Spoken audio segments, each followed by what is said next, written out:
नमस्कार, मैं हूं इंद्र मोहन। राजस्थान का सियासी संकट अब दिल्ली तक आ सकता है। दरअसल अशोक गहलोत जब अपने विधायकों के साथ मीटिंग कर रहे थे तो उस मीटिंग में उन्होंने कहा कि अगर जरूरत हुई तो वो राष्ट्रपति से भी मिलेंगे, विधायकों की परेड भी राष्ट्रपति के सामने कराएंगे और उसके बाद वो प्रधानमंत्री आवास का भी घेराव कर सकते हैं। खबर ये भी आ रही है कि वो फिर से राज्यपाल से मुलाकात कर सकते हैं और विधानसभा सत्र को बुलाने की भी मांग कर सकते हैं। इसके पीछे संवैधानिक बात यह कही जा रही है कि अगर विधायक दल के नेता लगातार 2 बार राज्यपाल को विधानसभा सत्र को बुलाने के लिए कहें तो राज्यपाल को यह सत्र बुलाना होगा। हालांकि राज्यपाल कलराज मिश्र ने एक चिट्ठी लिखी है अशोक गहलोत को और उनसे 6 सवाल भी पूछे।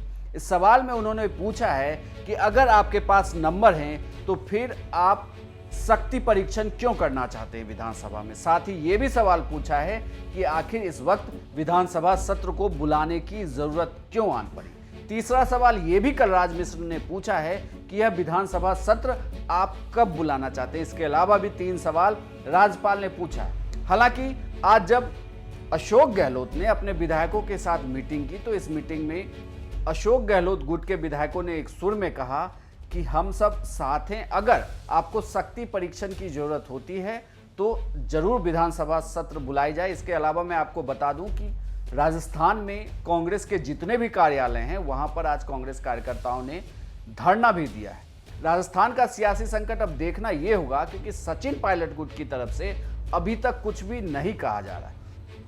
कोर्ट की तरफ से हालांकि सचिन पायलट गुट को थोड़ी राहत जरूर मिली है, लेकिन अशोक गहलोत अगर विधानसभा सत्र बुला लेते हैं और मेजोरिटी प्रूव कर देते हैं तो उसके बाद सचिन पायलट ने जो बगावत दिखाई है उसके कोई मायने नहीं रह जाएंगे। ये भी एक बड़ा सवाल है सचिन पायलट के खेमे के लिए। वहीं दूसरी ओर अशोक गहलोत लगातार एक तरीके से जो है वो धमकी ही दे रहे हैं। पहले उन्होंने ये कहा था कि अगर जनता राजभवन घेर लेती है तो उसके लिए वो जिम्मेदार नहीं होंगे, और आज उन्होंने विधायकों के साथ मीटिंग में ये कहा कि अगर जरूरत पड़ी तो हम राज्यपाल के सामने परेड करेंगे और उसके बाद प्रधानमंत्री आवास का भी घेराव करेंगे। हालांकि राजस्थान का सियासी संकट हर घंटे बदल रहा है। अब देखना ये होगा कि अशोक गहलोत का अगला कदम क्या होता है। वहीं सचिन पायलट क्या अब भी मीडिया के सामने आएंगे और अपनी बातों को रखेंगे। इंतजार सचिन पायलट का भी है और इंतजार अशोक गहलोत के अगले कदम का है। साथ ही सबकी नज़र राजभवन की तरफ भी बनी हुई है कि आखिर राज्यपाल